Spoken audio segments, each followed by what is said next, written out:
किसानों ने कुछ क्या मांगा सरकार से? मांगना तो सरकार से बहुत कुछ चाहिए, मांगा तो कुछ नहीं जा रहा। मांगा तो ये जा रहा है कि जो हम मेहनत करते हैं, जो हम उपज करते हैं, आप उसका जो रेट फिक्स करते हैं उसी रेट पर ख़रीदारी हो। सिंपल सी बात है। आप एमएसपी तय करते हैं अगर 20 रुपये, तो लोग 10-12 में क्यों ख़रीद रहे हैं? इस पर तो ये तो सरकार को बिल्कुल गंभीर होकर इस पर सोचना चाहिए कि किसान मांग क्या रहा। साहब कोई नई बात है ही नहीं इसमें, बिल्कुल सिंपल सी बात है। सरकार की नीयत पर शक इसलिए बढ़ जाता है कि इस मांग को, जो कि एकदम सीधा सा मांग हो, उस पर भी वो दाएं बाएं काट रही है। कभी कुछ तर्क पेश कर रही है। लगातार प्रधानमंत्री जी लाइव आ रहे हैं, कभी मन की बात, कभी तन की बात, कभी धन की बात, सब बात हो रही है, लेकिन किसान की वास्तविक जो बातें मुद्दे हैं उस पर चर्चा नहीं हुआ जा रहा, काटा जा रहा है। सिंपल सी मांग, अगर इतनी सिंपल मांग है तो सरकार इतनी परेशान क्यों? 1 महीने से ज्यादा अब तो अभी तक भी कोई निर्णय नहीं ले पा रही। अब तो ये बात धीरे धीरे पक्का होता जा रहा है और इसीलिए आप देखेंगे आंदोलनों में आबादियां बढ़ती जा रही हैं। पहले शुरुआत में ऐसा लग रहा था कि थोड़ा सा मिसअंडरस्टैंडिंग होगा, वार्ता से मसला हल हो जाएगा, कुछ किसान बढ़ेंगे, कुछ वो बढ़ेंगे। लेकिन सरकार के लगातार रवैये को देखने के बाद ये लगा आखिर सरकार जिद पर क्यों है। इसका मतलब कोई न कोई अंदर खाने खेल है, कुछ गड़बड़ झाला है, कुछ दाल में काला है। क्या खेल लग रहा है आपको? खेल अब तो साफ हो गया। अडानी अंबानी का रोल है।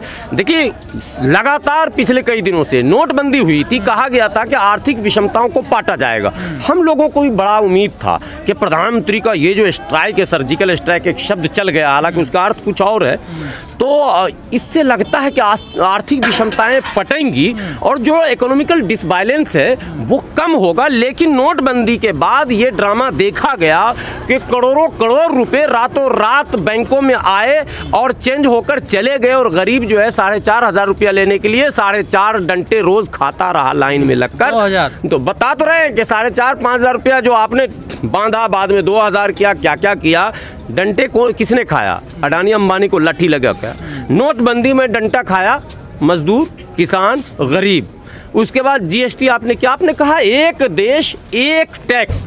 जरा ईमानदारी से आप व्यूवर को बताएं, एक देश एक टैक्स है क्या? पेट्रोल दिल्ली में अगर 82-83 है तो उत्तर प्रदेश में, बिहार में आप पेट्रोल में 15 रुपए का गैप जो अन्य राज्यों में है, तो क्यों जीएसटी? आप बेईमान शब्द क्यों कर रहे हैं? एक देश एक टैक्स होना चाहिए ना। आप हमेशा नारा देते हैं एक देश एक फलां, एक देश एक फलां, एक मना हमेशा कहते हैं, लेकिन आपका अब किसान आंदोलन पर आप देखें, किसानों के भी अलग अलग राज्यों की अलग अलग समस्याएं, कोई इक्वल कानून नहीं है कहीं। पंजाब के किसानों की अलग समस्या, बिहार के किसानों की अलग समस्या, उत्तर प्रदेश किसानों की अलग समस्या, और कितना सफेद झूठ किस तरह से रख देते हैं और कैसे लोग विश्वास कर लेता। यहाँ के किसानों से आप पूछिएगा, लगातार मैं भी पूछ रहा हूँ, गन्ना किसानों का अभी भी बकाया राशि है, पिछले साल का भी बकाया, मैं कह रहा हूँ ना। और योगी जी का भाषण सुन लीजिए, लगता है जैसे एडवांस में पैसा दे चुके हैं, बाकी तो दूर की बात है, लग रहा है 1-2 साल का पहले ही दे दिए, भैया पकड़ पकड़ के ले ही लो अभी, ये उनके भाषण से लग रहा। आप मोदी जी का भाषण सुनिए। आप किसान को जो ये कहा गया कि आपको सिक्योर हम करते हैं कि अगर फसल नुकसान होगा तो उसकी भरपाई भी कंपनी करेगी, बीमा करवाया गया। अब बीमा में जरा सा आप यहाँ के किसानों से पूछिए, ये पंजाब के किसान नहीं है, उत्तर प्रदेश उत्तराखंड के किसान हैं, जरा इनसे आप पूछिएगा कि किसान बीमा योजना जो प्रीमियम काटा गया लगातार, आपके नोट तो ले लिए गए, लेकिन क्या क्लेम आपको मिला?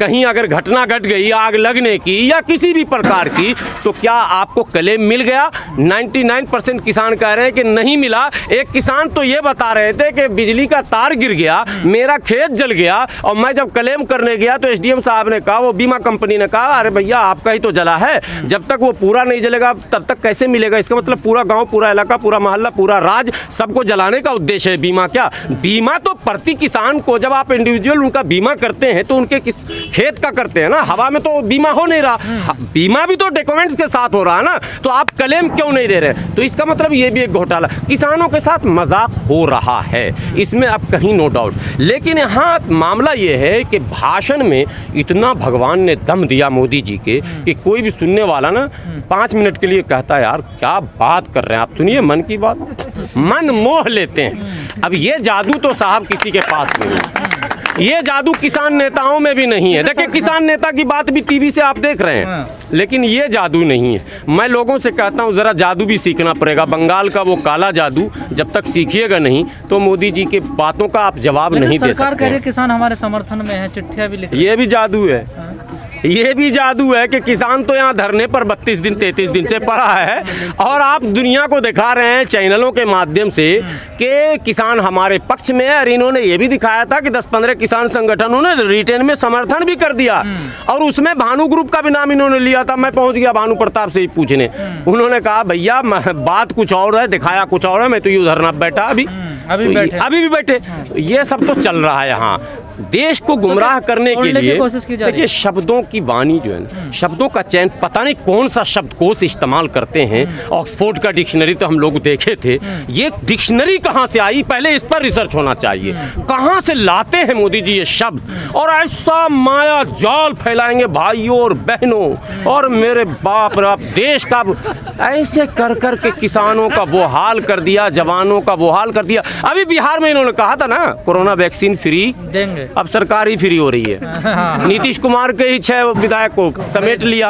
अरे ये भी तो एक पंगा, कौन सा जादू मंत्र है। कांग्रेस का विधायक भाजपा में, जेडीयू का विधायक भाजपा में, सपा का विधायक भाजपा में, बसपा का विधायक भाजपा में। भैया कहाँ कौन सा जादू है, ये क्यों जीत कर भाग रहे हैं, कैसे मामला बनेगा, इसीलिए तो सुना नहीं जा रहा। आज भारतीय जनता पार्टी के रेल मंत्री यानी कि फेल मंत्री, उनको ड्यूटी दिया गया है किसान से बात करने के लिए, पीयूष गोयल को, और वो एकदम डट के 2 टंच शेविंग वूमिंग करके आए और उन्होंने कहा कि देखिए जी, अगर मोदी जी सही काम नहीं करते और किसानों के हित में बिल नहीं होता तो हम राजस्थान में चुनाव कैसे जीतते। ये उनका बयान है ऑन रिकॉर्ड। भैया ये सब जवाब का नहीं, सभी का ये बयान है। तो आप सोचिए ना कैसे काउंटर करेंगे किसान नेता या किसान के समर्थक, काउंटर कैसे करेंगे। लगातार घटना, अभी किसान धरने पर है, 6 जेडीयू का विधायक भाजपा में घुस गया। अब वहाँ बिहार में नीतीश कुमार कह रहे हैं कि तो माने गठबंधन धर्म का माने अपमान है और हम इसको बर्दाश्त नहीं करेंगे, मतलब संकट वहाँ है। लेकिन अब उसको भी पटा लेंगे, ये और तोड़ लेंगे। तोड़ फोड़ खरीद फरोख्त इसीलिए हो रहा है। देखिए ईस्ट इंडिया कंपनी में जब यहाँ स्थापित किया गया था तो पटाके किया गया था, शाहजहाँ को पटाया और ईस्ट इंडिया कंपनी हो गई। लेकिन आखिरी अंजाम बहादुर शाह जफर पे हुआ था, तो उसमें उसके समधी को पटाया गया और लाल किला से हुमायूं के मकबरे पे जो बहादुर शाह जफर को बुलवाया वो उसके समधी ने बुलवाया, किसी और ने नहीं बुलवाया। अंग्रेजों की हिम्मत नहीं थी कि बहादुर जफर को कत्ल कर देते। पूरे हिस्ट्री को देखिए तो ये जयचंद यहीं मिलेंगे, मीर जाफर यहीं मिलेंगे। आज किसानों के साथ भी जो लोग दुम हिला रहे हैं सरकार के पास जाकर, वो जयचंद और मीर जाफर हैं। ये समझिए आप, किसान यहाँ एक से एक बैठा हुआ, पूछिए ना इनसे, सारे किसान यूनियन के लोग बैठे हुए तमाम। यही नहीं है, भारत के कोने कोने में पूरा जयपुर रोड आप चले जाओ, कितने दूर तक जाओगे, 15 जगह धरने हैं। यहाँ से आप बिहार जाओ, बंगाल जाओ, सब जगह धरने चल रहे हैं और सब जगह डिस्ट्रिक्ट कलेक्टर के सामने प्रदर्शन हो रहा है। आप लट के बल पर, उत्तर प्रदेश में तो ये सूचनाएं मिल रही, ट्रैक्टर पकड़ा जा रहा, धरना नहीं देने, गांव में नजर रखी जा रही है। उनके सारे अहलकार को सतर्क कर दिया गया, थाना को सतर्क किया गया, एसपी को ड्यूटी दी गई कि तुम्हारे जिला से अगर कोई मार्च निकल गया तो तुम्हारी खैर नहीं। अब एसपी क्या करेगा, तैनात होगा ना भाई रोकने के लिए। हर जगह रोका जा रहा है, एक तो रोका जा रहा है जबरन और दूसरे कान में कुछ मंत्र दिए जा। असल पता लगाना वो मंत्र कौन सा है जो कान में दिया जा रहा है और लोग सिकुड़ के घर में रुक जा रहे हैं। रास्ता क्या है, रास्ता क्या, रास्ता देखिए, ये कोई लड़ाई नहीं है साहब, तो रास्ता ही रास्ता। किसान कह क्या रहा, बोला सोने का मकान हमको बना दो, क्या कह रहा किसान? आप कह रहे लड़ाई नहीं है, ये तो टकराव वाली नहीं। सरकार, अब सरकार की बात देखिए, लोकतंत्र में सरकार को जन भावनाओं का आदर और सम्मान करना चाहिए। लोकतंत्र की यही खूबसूरती है। आप लोकतांत्रिक देश के प्रधानमंत्री हैं, प्रधानमंत्री जी चाहे 10% लोग आपसे मांग करें या 100% लोग मांग करें, 10% भी इसी देश के हैं, 100% भी इसी देश के हैं। जन भावनाओं का अपमान नहीं होना चाहिए। ये जिस रास्ते पर चल रहे हैं ये अपमान है जन भावनाओं का। हम कहते हैं ठीक है कुछ किसान आपके साथ होंगे, चलिए आपकी बात मान लिया, लेकिन जो किसान बॉर्डर पर है आखिर उनसे आप क्यों नहीं बात कर रहे हैं? ये भी तो सवाल है ना। इन्होंने वोट नहीं दिया क्या? आपकी सरकार हवा में बनी थी क्या? इनके वोट से नहीं बनी है क्या सरकार? तो जन भावनाओं का अपमान लोकतंत्र में नहीं होना चाहिए और सरकार को पारदर्शिता के साथ खुले मन से इनसे बात करनी चाहिए। सरकार तो कह रही है रास्ते खुले, कहाँ पहले ही शर्त लगा दिया, बिल वापस नहीं होगा, संशोधन इतना ही होगा, कटौती इतना ही होगी, ये शर्त नहीं होता। देखिए किसान भी अपना पक्ष जो रख रहे हैं वो हवा में नहीं रख रहे हैं, वो भी तर्कों के साथ कहाँ नुकसान है कहाँ फायदा है वो सारी बातें रखी जा रही हैं। तो जब नुकसान आपको समझाया जा रहा है तो आप जिद पर क्यों हैं? नुकसान देखिए सारा ज्ञान सिर्फ सरकार को नहीं होता है, ज्ञान तो इनके पास भी है ना।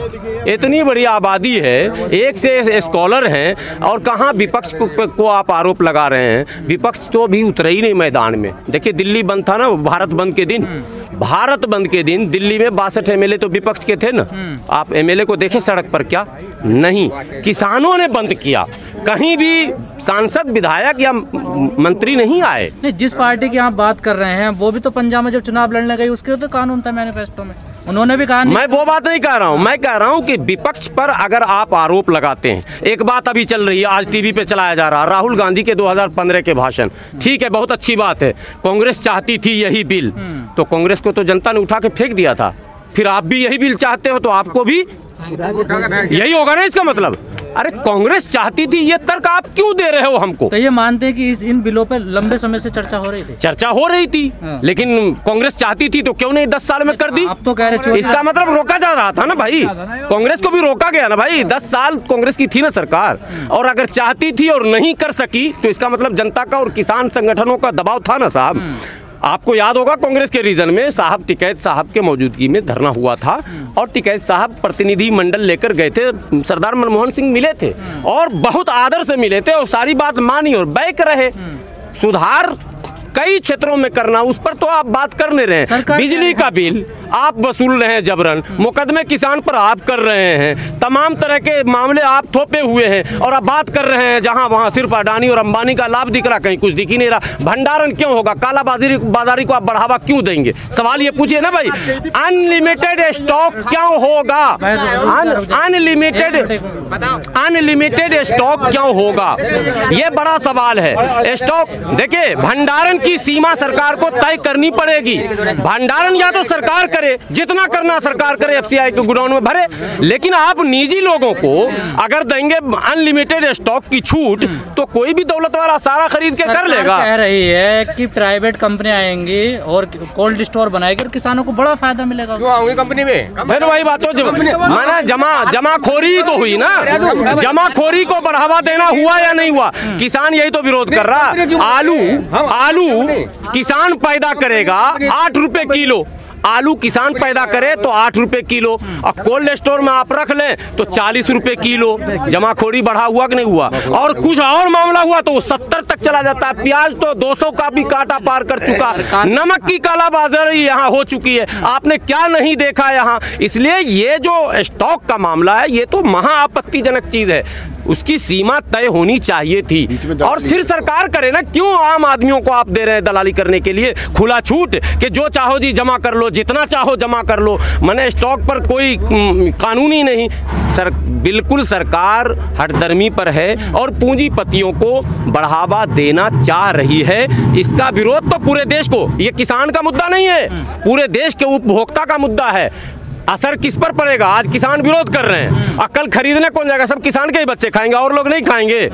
अरे बाजार में आप जाइएगा तो उस जमाखोरी का प्रभाव आप पर पड़ना है, रेट आपको देना है, सारे उपभोक्ता परेशान होंगे। इसलिए सारे देश के लोगों को इस आंदोलन में साथ आकर खड़ा हो जाना चाहिए।